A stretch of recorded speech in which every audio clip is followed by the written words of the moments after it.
Between 1940 and 1977 or so, General Electric discharged somewhere in the neighborhood of 1.5 million pounds of PCB contaminated waste into the river. EPA has designated that entire stretch of river between Fort Edward and the Battery as a Superfund site.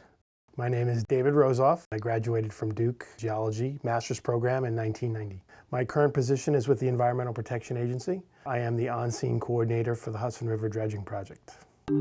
General Electric operated 2 plants in Fort Edward and in Hudson Falls, New York. Both plants manufactured capacitors. PCBs were used in the oils for those capacitors.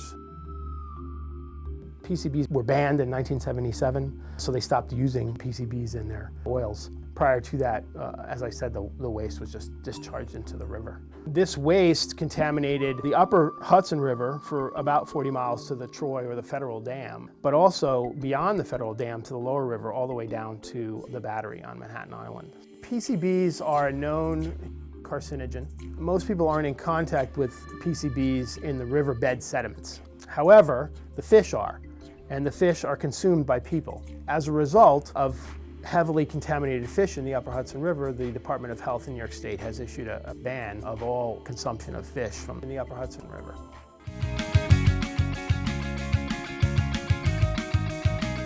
Initially, EPA determined that the PCBs in the sediments were better left undisturbed because the technology at that time in the 1980s did not exist to effectively dredge the river without causing a great deal of resuspension and redeposition of contamination in clean areas.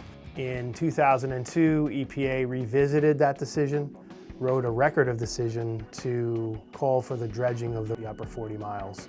Design work was completed in 2007, and the construction of the dewatering facility began in April of 2007. And that dewatering facility was completed this past May, and dredging began on May 15th. Overall, the remedy is a mass reduction remedy, where we're trying to remove a large volume of the PCBs from the river, as opposed to trying to remove all the PCBs from the river, which is impossible. This is the northernmost certification unit for General Electric to dredge in the river. This is a high energy environment, and it's very shallow with a rocky bottom with valleys that are filled with sediment contaminated with PCBs. So the dredge buckets here are small, and they're going for those valleys to try to get that sediment out.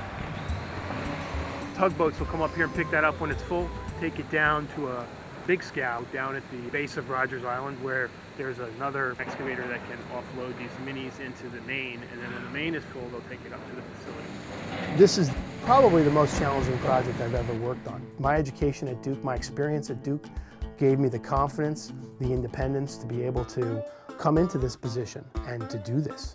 Technically, it's a challenge. We're dredging at a scale that's never been imagined. This is going to be the benchmark for environmental dredging as we move forward, and we really need to do a good job here. Future projects all over the country are depending upon our success. The local community is depending upon our success. And that's what this project is about.